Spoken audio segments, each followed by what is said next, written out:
Our next guest is the CEO of the most valuable company in the world, on its way to perhaps becoming the first trillion-dollar value company. He is Apple CEO Tim Cook, and he's going to be interviewed by Fortune executive editor Adam Lashinsky. Please welcome them.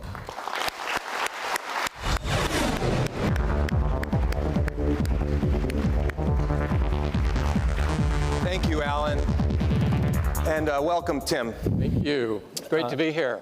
I'm so pleased personally that you're here helping us make history in Guangzhou. Alan, if we didn't mention any company that Apple has a competitive relationship with, we wouldn't have much to talk about. We couldn't mention any company during our chat.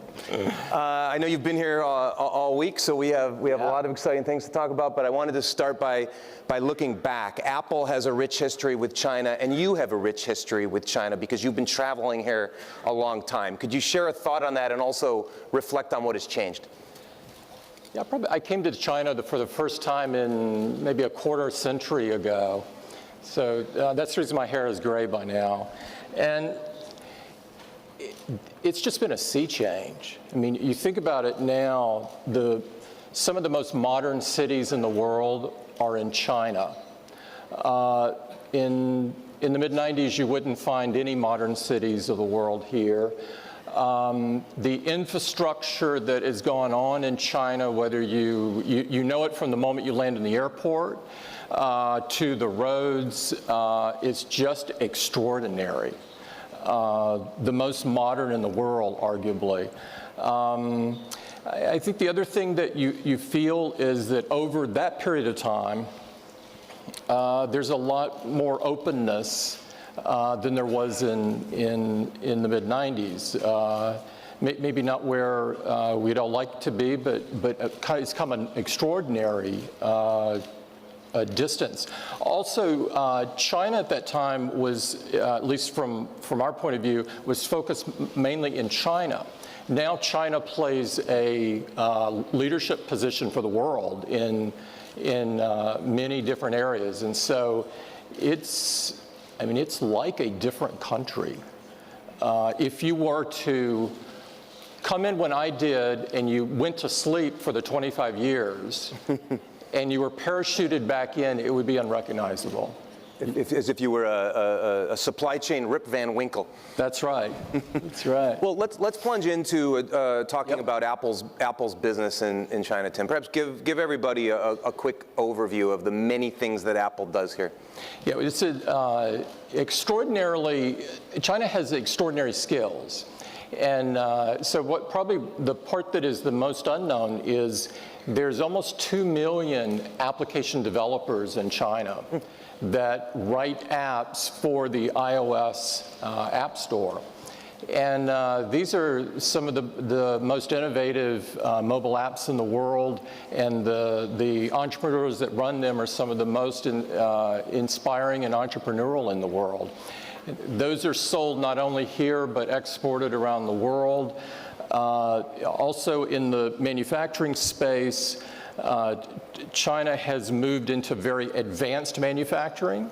And so you find in China the sort of the intersection of craftsman kind of skill and sophisticated robotics and sort of the computer science world, that intersection, which is very, very rare to find anywhere, that kind of skill.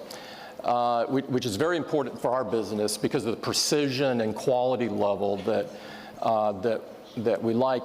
And then, of course, the thing that most people focus on when if they're a foreigner coming to China is they focus on the market itself and the size market. And obviously, it's the biggest market in the world in so many different areas.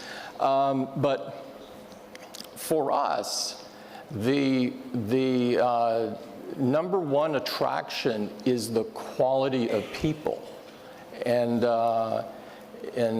so we've had an extraordinary relationship over 3 decades, really. Let's come back to the manufacturing and how it's changed. I think most people think of China's importance to Apple, that Apple has been manufacturing, designing in California, manufacturing in China for many years. You were central to this strategy at Apple in your before you were CEO. And so the notion is Apple designed these things, they sent them over, China made them. It's an antiquated picture, isn't that right? Yeah. It's not designed and then sent over. I mean, that sounds like there's not interaction. The truth is the process engineering and process development associated with our products require innovation in and of itself, not only the product but the way that it's made, because we want to make things in the scale of hundreds of millions, and we want the quality level of zero defect, right? That's always what we thrive for. And the way that you get there, particularly when you're pushing the envelope on the type of materials that you have and the precision that the precision of the specifications that you're forcing, requires a hand-in-glove kind of partnership. You don't do it by throwing it over the chasm. It would never work. I can't imagine how that would be. I don't want to imagine how. I know you visited a manufacturing partner this week. Could you tell everybody about it? And it's not, by the way, later in the afternoon I'm interviewing Terry Guo of Foxconn. That's not who you visited this week, right? No. I visited a couple of different partners. I visited ICT. And for those of you that haven't heard of ICT, they manufacture, among other things, the AirPods for us. And when you think about AirPods as a user, you might think, oh, this couldn't be that hard, it's really small. The AirPods have several hundred components in them. And the level of precision embedded to get the audio quality without getting into really nerdy engineering, it's really hard. And it requires a level of skill that is extremely high. And we met ACT, our ICT, back many years ago. They started making cables for us. Grace Wu, who owns the company, started her career working for Hon Hai on the production line. And so this is an incredible. She was a factory worker. Extraordinary. This is an incredible example of the Chinese dream being realized. Now she owns a multi-billion-dollar company that does unbelievable quality work. And I'm not doing an advertisement for them. You've just done a very good one. But she's unbelievable, really. And so I toured that. And the thing that I love, obviously, the quality and the work that they do. But the other thing they do is she believes, she shares our view on how you treat people. And so if you were to go there and talk to a lot of the line workers, which we do often, you would find some of the happiest people in the world there because they're treated so well. And that's very important to us in how we present ourselves. And I have to compliment her on doing that. I also went to a company this morning that works on the front-facing camera for us. Here in Guangzhou. Here in Guangzhou. And again, highly technical, highly precise, advanced manufacturing, and the skill here is just incredible. On that point, give us an update. I think it was about 2 years ago you said publicly, when you were asked, why do you do so much manufacturing in China? You said, we'd love to do it other places, i.e. the United States, but the sheer volume of engineers in China is greater than any other place we might discuss. Is that basically still the case? Yeah, there's a confusion about China. And let me at least give you my opinion. The popular conception is that companies come to China because of low labor cost. I'm not sure what part of China they go to, but the truth is China stopped being the low labor cost country many years ago. And that is not the reason to come to China from a supply point of view. The reason is because of the skill and the quantity of skill in one location and the type of skill it is. Like the products we do require really advanced tooling. And the precision that you have to have in tooling and working with the materials that we do are state of the art. And the tooling skill is very deep here. You know, in the US, you could have a meeting of tooling engineers, and I'm not sure we could fill the room. In China, you could fill multiple football fields. It's that vocational expertise is very deep, very, very deep here. And I give the education system a lot of credit for continuing to push on that, even when others were de-emphasizing vocational. Now I think many countries in the world have woke up and said, you know, this is a key thing, and we've got to correct that. But China called that right from the beginning. Let's shift from the supply chain to your commercial business. This is a fiercely competitive market in every way. How is the iPhone doing against the competition, which is good, right? The competition here is fierce. It is of course, we've been battling competition for our lives. You know, we competed against a monopolist with Microsoft and still do. And so competing against strong competitors is not new for Apple. You know, we focus on innovation and believe that if we make the best products, then we can convince enough people to buy them that we can have an okay business. We've never had an objective to make the most. And very few times in the history of the world does the best and the most line up. Sometimes those two things intersect, but Apple is always focused on best. And if we happen to make most, then that's okay, but it's not the high order bit for us. It's not even on the list. And so if you look at how iPhone X is doing here, I could not be happier.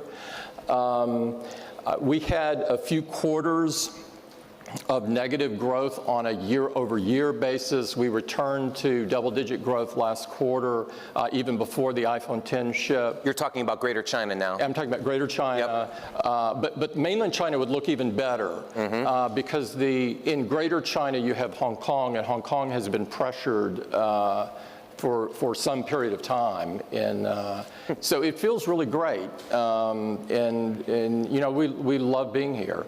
As you know, Pony Ma, the CEO and co-founder of Tencent, is coming on after you. Several people have suggested that WeChat is so important for all smartphones in China that it's more important than the operating system, and therefore that presents a long-term challenge, or I don't know, a medium-term challenge to Apple. I see WeChat or Tencent as a great partner. Okay.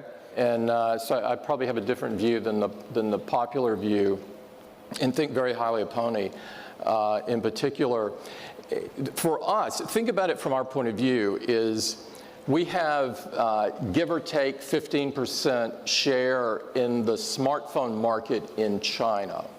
So that means there's 85% that somebody else is selling. The truth is, if it's easy to switch, who's going to benefit from that equation? And guess what? If you looked at switchers from the Android system to iOS in China, it's always a multiple of people doing the other way. And so I think, if anything, that Tencent's ubiquity in China plays to our advantage. Because WeChat works just fine on the iPhone? Because it works great on the iPhone, and because you can leave Android and go to the iOS ecosystem without losing all of the things that you built up in the Android ecosystem, right? And we think that if people try iPhone and begin to use it, the likelihood of people leaving is low. You know, who would want to have a worse experience? you know. So we're clear, your definition of a worse experience is some phone other than an iPhone, correct? Yeah. Yeah, that's Yeah, and I would say that about Mac and Windows as well, just to be clear. very good.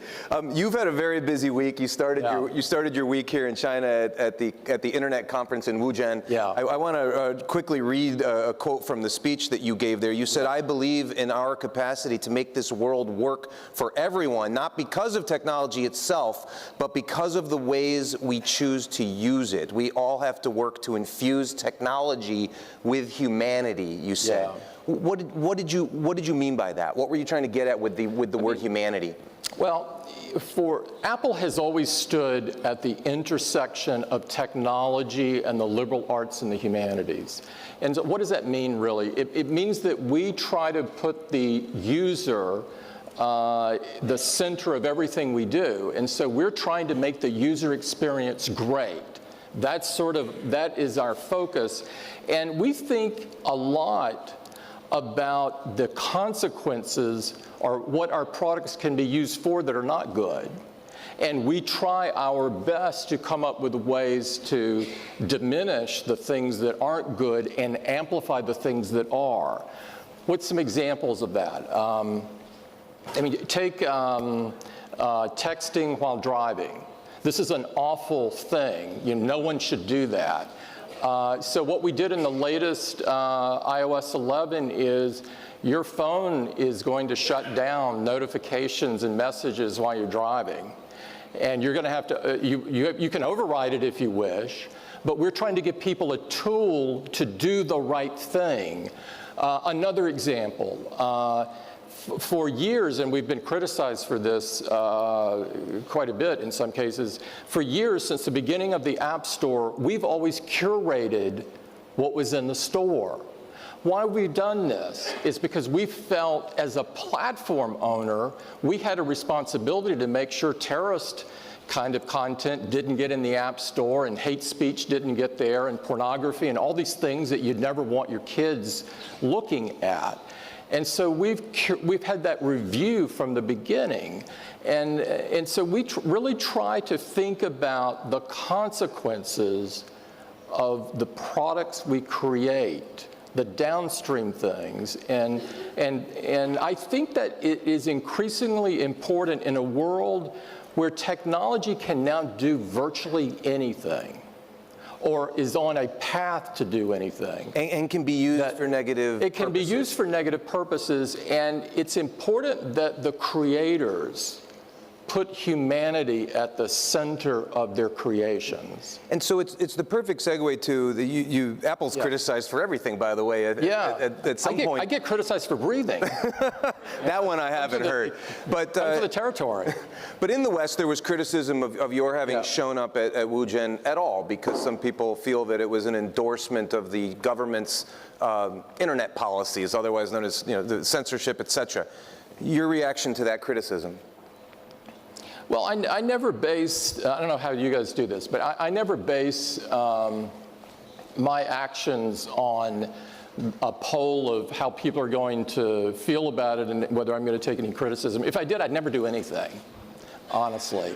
I also, if you were to come to my office, in addition to a couple of photos or so of heroes, you would see this huge wooden plaque with the inscription in it of the "in the arena" quote from President Roosevelt. And I have always felt like this. The thing that's missing in our society is there's not enough people that want to listen and understand and participate. They have a litmus test of, do I agree with every single thing that person believes, and if not, I don't want to talk to them and they're a bad person. I've never seen the world that way. And so I know I'll get criticized for going to any meeting. I get criticized for going to meetings in the United States. Yeah. And I don't really care. at the end of the day, because it is the right thing to do to participate and to find those areas that are common that you can work on together. China's done an unbelievable job of lifting people out of poverty. They've done an incredible job, I mean, far beyond what any country has done. We were talking about mid-90s to today. The biggest change is the number of people that have been pulled out of poverty, by far. And we should all applaud that. And we should all feel good about it. And so there are, in the environmental leadership today is very clear, and it aligns completely with Apple's values. The Chinese environmental leadership, yes, the government. Yes, I mean, they're very fixated on doing the right things to avert climate change. And this is something that means a lot to us as well. And so what we always try to do is find the areas where you can work together, find the areas of commonality. And then the things that you disagree with, take time to understand how somebody sees it. And if I'm going to get criticized for that, then so be it. Well, and I think you have a room full of people who would agree with the philosophy of listen, understand, and participate. That's why everybody's here today. Yeah. There are specific policies that you have to navigate, though. So, for example, if something like, for example, Skype is pulled out of the App Store or VPN software, how do you approach that as CEO? Well, when you go into a country and participate in the market, you are subject to the laws and regulations of that country. You don't bring the laws and regulations that you wish were there, that you want to be there.